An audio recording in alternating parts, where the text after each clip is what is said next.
explicar cómo se debe resolver un triángulo rectángulo, ¿sí? Bien, recuerden, como lo vimos en el teorema de Pitágoras, que es un triángulo que tiene un ángulo recto, ¿sí? Siempre hay dos datos y tres incógnitas. Se divide en cuatro casos, ¿sí? Pero no hay que confundirse porque los casos, digamos, van a variar dependiendo de los autores de los libros, pero siempre la resolución es la misma y hay dos datos y tres incógnitas, ¿sí? Yo los dividí en estos casos, donde hay como dato un ángulo y el cateto opuesto. El otro dato es un ángulo y el cateto adyacente. El otro caso es un cateto opuesto y el cateto adyacente. Y el otro caso es un ángulo y la hipotenusa, ¿sí? Las fórmulas que vamos a utilizar son las fórmulas pitagóricas.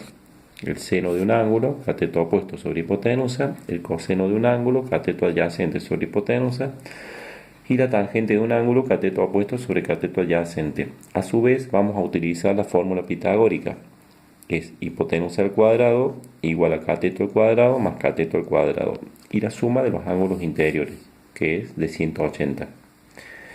Hagamos un ejemplo, el ejemplo 4, ¿sí? Donde hay como datos un ángulo y la hipotenusa. Acá escribí los datos. La hipotenusa 12 centímetros y el ángulo alfa 35 grados y 10 minutos, ¿sí? El dibujo está acá. Lo que está escrito con lápiz fue escrito luego de, digamos, escribir el problema, ¿sí? Supongamos, este es el ángulo alfa, el ángulo beta, el cateto A y el cateto B y la hipotenusa, ¿sí?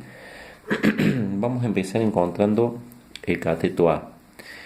Como el cateto A es adyacente al ángulo, vamos a utilizar una fórmula que relacione adyacente, ángulo e hipotenusa. Entonces es adyacente el ángulo e hipotenusa, es la del coseno. Coseno de 35 grados 10 minutos igual cateto adyacente sobre hipotenusa.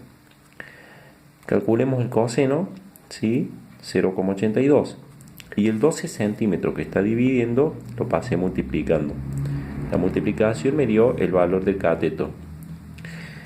Para hallar el cateto B voy a utilizar simplemente la fórmula pitagórica. Es decir, yo tengo la hipotenusa como dato, el cateto A, que lo calculé en la primera parte, ¿sí? Y me va a faltar el cateto B. Simplemente voy a reemplazar 12 al cuadrado, 9,84 al cuadrado. Voy a pasar restando, acá lo resté directamente, 144 menos 96,83 y me dio b al cuadrado. Este cuadrado lo pasé como raíz y ahí me dio el resultado del cateto B. Me falta encontrar el beta. Acuérdense que siempre son dos datos, ¿sí? Y tres incógnitas. Acá están los datos y acá están las incógnitas.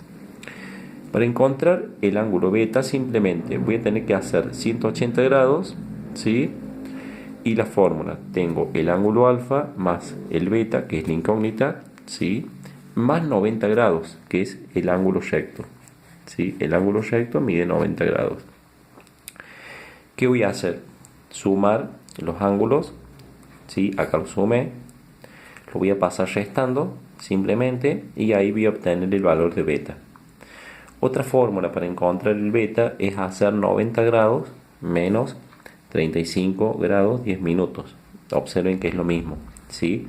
¿Por qué? Porque si este ángulo suma 90 grados, los otros dos también suman 90 grados, ¿sí? Si este ángulo es de 90, los otros dos suman 90 grados, debido a que la suma interior es de 180 grados. Bien, queridos amigos, espero que el video les haya servido y bueno, que le den like o que consulten, ¿sí? Muchas gracias.